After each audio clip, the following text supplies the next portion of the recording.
बाघ, भैंस और सुअर की दोस्ती।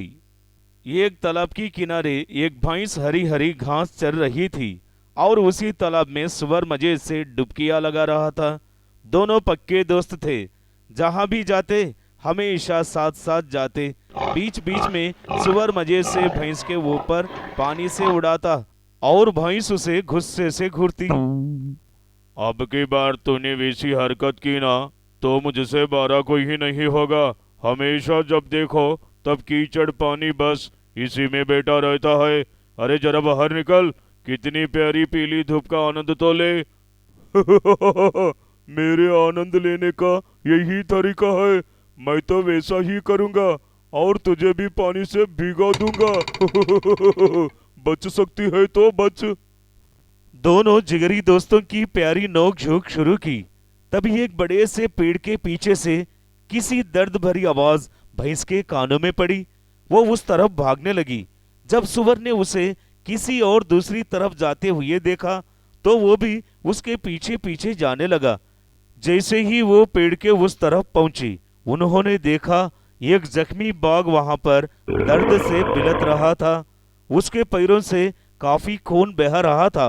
बाघ को देखते ही सुअर ने डर के मारे भागने लगा और भागते भागते उसने भैंस को भी वहां से भागने के लिए कहा।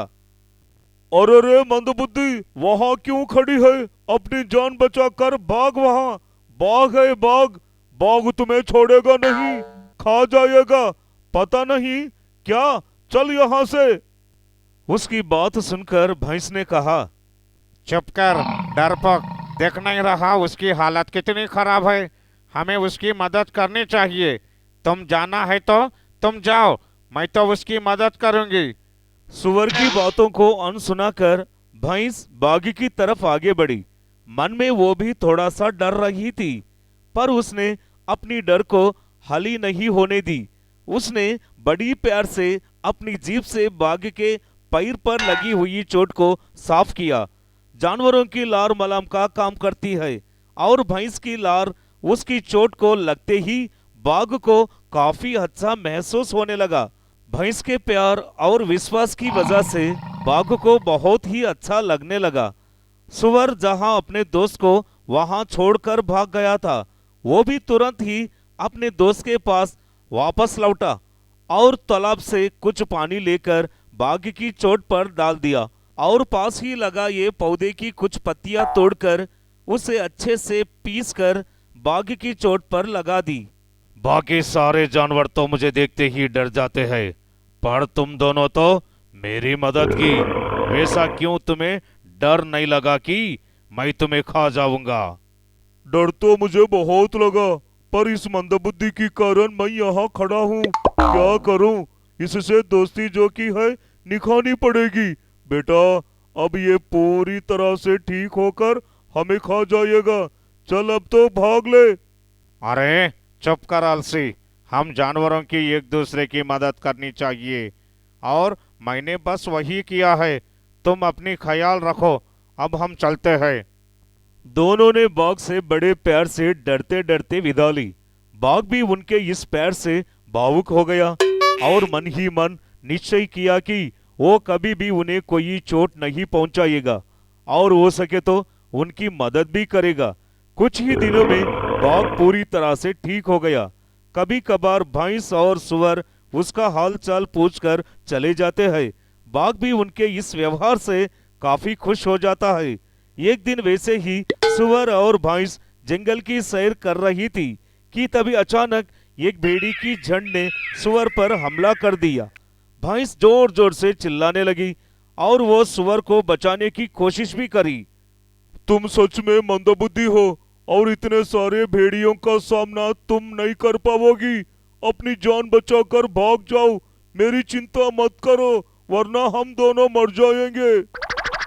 मैं तुम्हें छोड़कर नहीं जाऊंगी। अगर जाएंगी साथ तो मरेंगी भी साथ। वहां काफी शोर गुल था। उनके चिल्लाने की आवाज पूरी जंगल में गूंजने लगी। अब भैंस और सुअर को लगा जैसे उनका जिंदगी का आखिरी दिन है। दोनों ने एक दूसरे को प्यार भरी निगाह में देखा, एक दूसरे अलविदा ली। तभी उन सबके कानों में बाघ की दहाड़ने की आवाज आई और कहीं से बाघ उन सब के बीच में आकर खुद खड़ा हो गया। बाघ को देखते ही भैंस खुश हो गई। बाघ ने अकेले ही उन सब भेड़ियों का सामना किया और उनको पूरी तरह से घायल करके वहां से भगा दिया। हाँ, तुम दोनों तो ठीक तो हो ना मेरे दोस्तों? क्या क्या मुझे आने में देर हो गया? मुझे यकीन नहीं हो रहा कि मुझे ये भी दिन देखना पड़ेगा।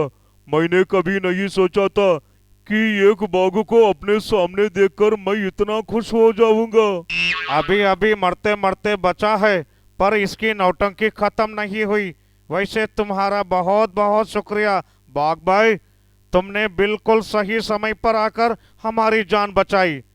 बाघ ने खुशी खुशी उन दोनों को गले लगाया और उनसे विदा ली और आगे भी उन दोनों की सुरक्षा करने की जिम्मेदारी ली और वो हमेशा के लिए पक्के दोस्त बन गए। उन तीनों की अजीब और गरीब के किस्सा पूरे जंगल में फैलने लगी और सारे जानवर उनकी दोस्ती की बेमिसाल देने लगे।